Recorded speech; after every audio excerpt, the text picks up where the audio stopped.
Looking for a cop game that feels like an 80s action movie? The Precinct drops you into Averno City's gritty streets with neon lights, crime everywhere, and a big promise of old-school cop drama. You're the law this time, not the outlaw.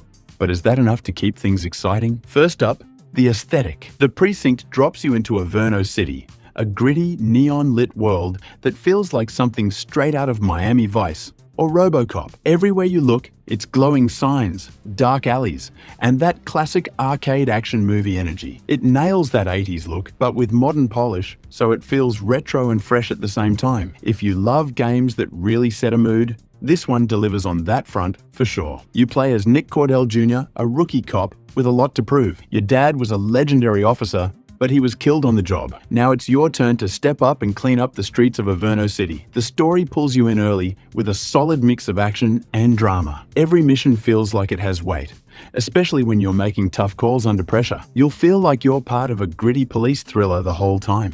The core gameplay is pretty straightforward.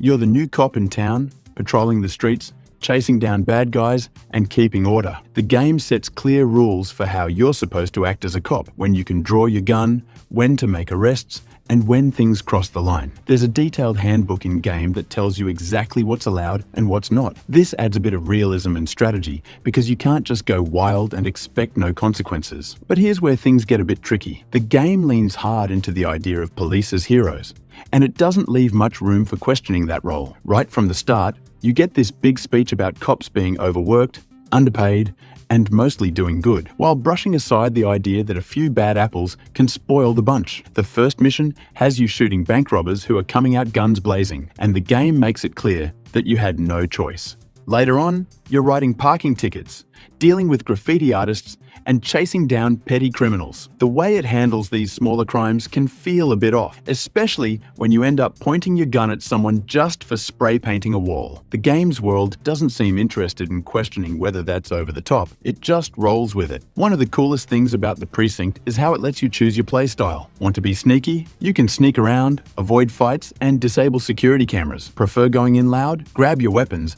and dive into a full-on shootout. The game adjusts based on how you play, which keeps things interesting and makes every mission feel a bit different. And the car chases? Easily one of the highlights. You're weaving through traffic, dodging bullets, and trying to outdrive the bad guys in high-speed pursuits. The driving controls feel smooth, but there's enough grit to make each chase feel tense and exciting. These moments are pure adrenaline and definitely keep you on your toes. Visually, the Precinct looks awesome. The city is packed with detail. Neon lights reflecting on wet streets, dark corners that make you feel uneasy, and plenty of spots that just beg to be explored. The lighting really stands out, especially at night, giving everything a moody, dangerous vibe. The sound design backs that up perfectly. The synth-heavy soundtrack pumps you up during missions, and the voice acting brings the characters to life. Gunfire, sirens, the roar of engines. It all sounds sharp and keeps you fully immersed in Averno City's world. Don't expect the enemies to be pushovers either. The AI is pretty smart. They'll try to flank you, call in backup, and mix things up so you can't just use the same tactics over and over. This keeps the action feeling fresh and rewarding, especially when you manage to outsmart them in tricky situations. But not everything is smooth sailing. While the game tries to be realistic with its cop rules, there are still some weird moments. For example, even though the handbook tells you not to hit civilians with your car, nothing really happens when you do. That kind of breaks the immersion and makes you wonder how much of the game's realism is actually working.